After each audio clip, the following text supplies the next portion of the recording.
Après la séance haut du corps du programme Half Body, on va voir aujourd'hui la séance bas du corps.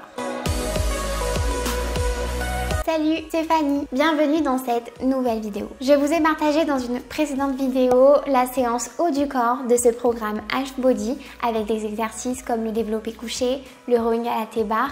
Je vous mets d'ailleurs la vidéo dans le petit i en haut à droite de l'écran. Aujourd'hui, on va voir en détail la séance consacrée au bas du corps. D'ailleurs, si la vidéo vous plaît, n'hésitez pas à la liker, à vous abonner à la chaîne en activant la petite cloche pour ne rien rater des prochaines vidéos que je vous prépare. Allez, c'est parti, on commence la séance. Je vais tout vous expliquer et vous illustrer les exercices en images. Le premier exercice de la séance va être du squat et plus précisément du front squat.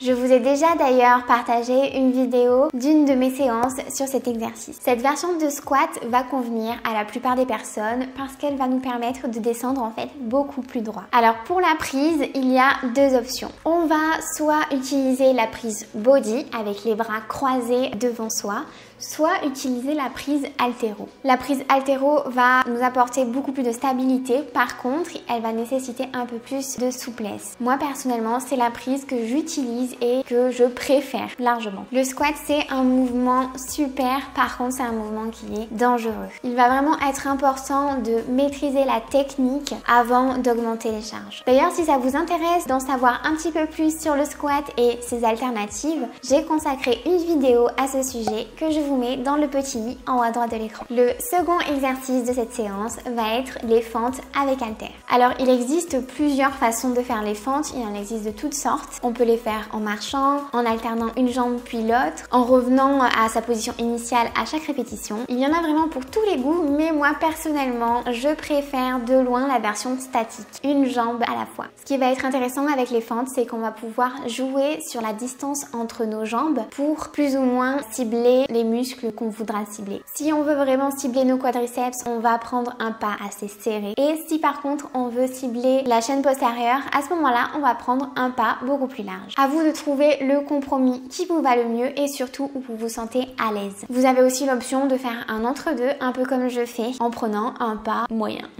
Le troisième exercice de la séance est un exercice qui est assez efficace, surtout pour développer les ischios et les fessiers. On va faire des extensions au banc à lombaire. Alors ici, sur cet exercice, il va falloir être assez vigilant par rapport à l'exécution. Au niveau du mouvement, c'est une extension de hanche qu'il va falloir faire et non une extension lombaire. Ça va être important de veiller à garder le dos fixe et bien gainé et de se concentrer à exécuter le mouvement avec ses fessiers et ses ischios. Le mouvement des extensions au banc lombaire a pas mal de similitudes avec le soulevé de terre roumain, à la différence qu'il va mettre beaucoup moins de pression sur le dos et donc qu'il est un peu plus sécuritaire. D'ailleurs, n'hésitez pas, si vous débutez sur le mouvement, de vous filmer en fait pour vérifier que vous exécutez le mouvement de la bonne façon. Le quatrième exercice de la séance, c'est un exercice d'isolation qui va venir travailler les ischios. On va faire du leg curl assis. C'est vraiment un excellent exercice pour travailler ses ischios, voire le meilleur. Et particulièrement si vous avez tendance à avoir les fessiers qui dominent, c'est un exercice qui va permettre vraiment de les isoler. Pour l'exécution du mouvement ici, je vous conseille de réaliser une bascule du buste vers l'avant au fur et à mesure que vous allez fléchir les genoux. Et à l'inverse, vous allez le basculer en arrière lorsque vous allez étendre vos jambes. C'est vraiment en l'exécutant de cette façon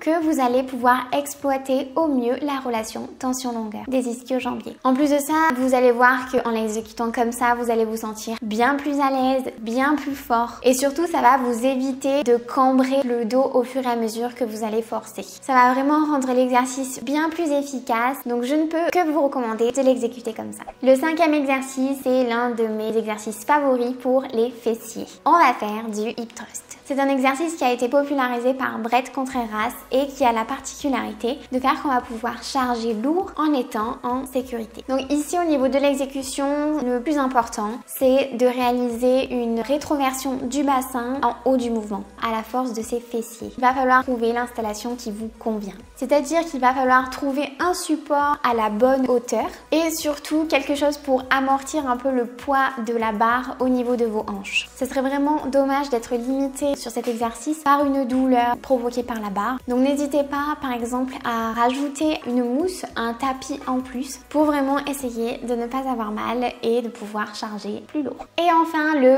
6e exercice de cette séance bas du corps va venir travailler les abdos. Donc là, rien de plus simple, on va venir réaliser des crunchs au sol. C'est d'ailleurs l'un des exercices que j'ai réalisé pendant 30 jours sur mon défi abdos et je vous en ai déjà énormément parlé.